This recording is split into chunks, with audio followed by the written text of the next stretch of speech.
আসসালামু আলাইকুম। সবাইকে স্বাগতম জানাচ্ছি আইসিটি বাংলাদেশ নিবেদিত।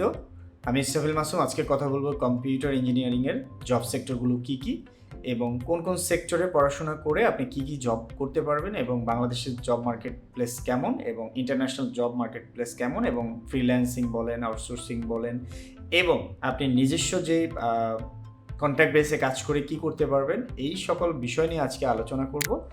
চলুন আমাদের সাথেই থাকুন। Computer science and engineering job সেক্টরগুলো সর্বপ্রথম যে সেক্টর সেটা হচ্ছে সফটওয়্যার ইঞ্জিনিয়ার, প্রোগ্রামার। এই সেক্টরটা অনেক বেশি জব। আমরা যদি ভিডি জবসে দেখি অথবা আমরা ইন্টারন্যাশনাল যে মার্কেট প্লেসগুলো আছে সেগুলো যদি একটু ফলো করি তাহলে আমরা দেখতে পারবো সবচেয়ে বেশি হচ্ছে প্রোগ্রামারদের চাহিদা অনেক বেশি। এখন বাংলাদেশে প্রোগ্রামার চাহিদা কেমন? বাংলাদেশে আসলে প্রোগ্রামারের চাহিদা অত্যন্ত বেশি।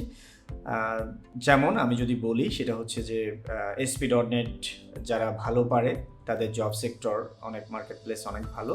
যারা PHP বা লারাভেল নিয়ে কাজ করে ফ্রেমওয়ার্ক, তাদের জব সেক্টরের অবস্থা খুবই ভালো এবং যারা জাভা অ্যাপস ডেভেলপমেন্ট থেকে শুরু করে তাদের জব সেক্টর অনেক ভালো এবং যারা সুইফট, অ্যাপল অথবা ম্যাক বেসড ডেভেলপমেন্ট করে তাদের জব সেক্টর অনেক ভালো। এছাড়াও পাইথন জব সেক্টর অনেক ভালো। সো সবচেয়ে বড় কথা হচ্ছে আপনি যদি প্রোগ্রামার হন তাহলে আপনার জব সেক্টর অত্যন্ত ভালো। তারপরে আসেন জব সেক্টর হলো networking sector. Networking sector job এরিয়াটা একটু টাফ, কারণ হচ্ছে আইএসপি বেস নেটওয়ার্কিং জবের সেক্টরগুলো হয়ে থাকে। আর এমনি বড় বড় যে কোম্পানিগুলো আছে তাদের নেটওয়ার্ক স্পেশালিস্ট প্রয়োজন হয়, যাদের ডেটা সেন্টার আছে, যাদের সার্ভার আছে এবং যেই কোম্পানিগুলো নিজস্ব প্ল্যাটফর্ম ব্যবহার করে তাদেরও দরকার আছে। সো নেক্সট যেই এরিয়াটা সেটা হচ্ছে যে নেটওয়ার্ক বেস জব সেক্টর। এটার মূলত হচ্ছে আপনি যেই রাউটিং বেসিস যেই কাজগুলো আছে একদম র নেটওয়ার্কিং, সেগুলোতে আপনার জব সেক্টর অত্যন্ত ভালো। তারপরে যদি বলি সার্ভার অ্যাডমিনিস্ট্রেটর, অর্থাৎ সার্ভার কনফিগারেশন করা, সার্ভার ম্যানেজ করা। একটা জিনিস চিন্তা করেন যে সার্ভার অ্যাডমিনিস্ট্রেটর সেক্টরটা অত্যন্ত বিশাল। প্রত্যেকটা কোম্পানিরই সার্ভার আছে এবং প্রত্যেকটা কোম্পানির সার্ভারগুলো ম্যানেজ করার প্রয়োজন হয়। কিন্তু আমাদের দেশে দেখা যাচ্ছে যে প্রোগ্রামার সেই হয়তো বা সার্ভারটা ম্যানেজ করতেছে, সেজন্য কিছু সমস্যা দেখা দেয়। তো এই জন্য যদি স্পেশালিস্ট খুব অভাব বাংলাদেশে, সার্ভার স্পেশালিস্ট।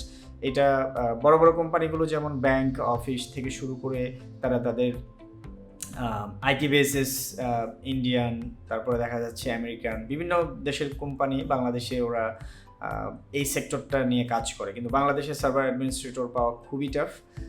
সেজন্য ম্যাক্সিমাম সময় দেখা যায় যে খুব এই জব সেক্টরের খুবই রেয়ার।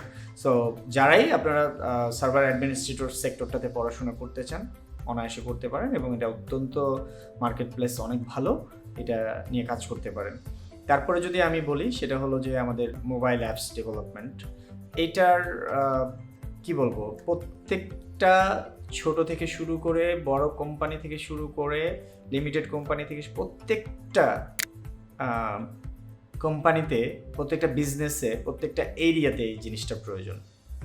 অ্যাপস ডেভেলপার যারা আছে, এটা দুইটা সেক্টরে হয়ে থাকে বর্তমানে। একটা হচ্ছে অ্যান্ড্রয়েড বেস হয়ে থাকে আর একটা হচ্ছে আইফোন বেসড হয়ে থাকে।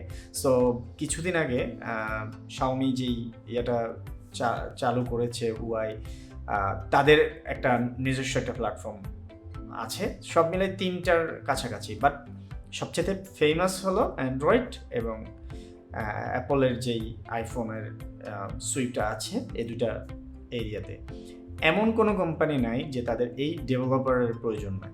সো এটা ভবিষ্যতেও অত্যন্ত ভালো সুবিধা আছে এবং বর্তমানেও আছে, ভবিষ্যতেও থাকবে। এটা বর্তমানে যেটা আছে হয়তো বা নর্মাল র ডাটা এন্ট্রি হচ্ছে, সেটা মেশিন লার্নিং, এআই এবং আর্টিফিশিয়াল ইন্টেলিজেন্স এই ধরনের টেকনোলজিতে চলে যাচ্ছে। সো অবশ্যই এইটার জব সেক্টর অত্যন্ত ভালো। আপনি এই কাজ জানলে আপনি আউটসোর্সিং করতে পারবেন, চাকরি করতে পারবেন, নিজস্ব কিছু অ্যাপস দিয়ে সেগুলো মার্কেট প্লেসে ছেড়ে আপনি অনেক টাকা আর্ন করতে পারেন। সো এই মার্কেট প্লেসটা অত্যন্ত ভালো।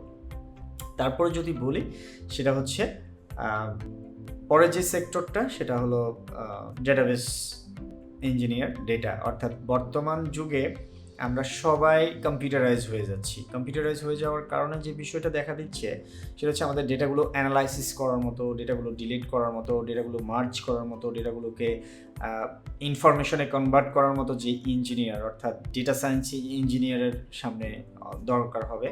সো তারা আপনার ডেটার উপরে স্পেশালিস্ট হতে পারেন, অর্থাৎ ডেটা অ্যাডমিনিস্ট্রেটর, ডেটাবেস ইঞ্জিনিয়ার অথবা ডেটা সায়েন্টিস্ট, এই টাইপের সেক্টরটা সামনে খুবই প্রয়োজন হবে। যারা এই কাজগুলো ভালো করতে পারবে তারা এই সেক্টরে কাজ করতে পারে। বাংলাদেশে ডেটাবেস অ্যাডমিনিস্ট্রেটর, ডেটাবেস ডেভেলপার অত্যন্ত চাহিদা রয়েছে। ইন্টারন্যাশনালি আসলে এইগুলোর মার্কেট প্লেস অত্যন্ত ভালো।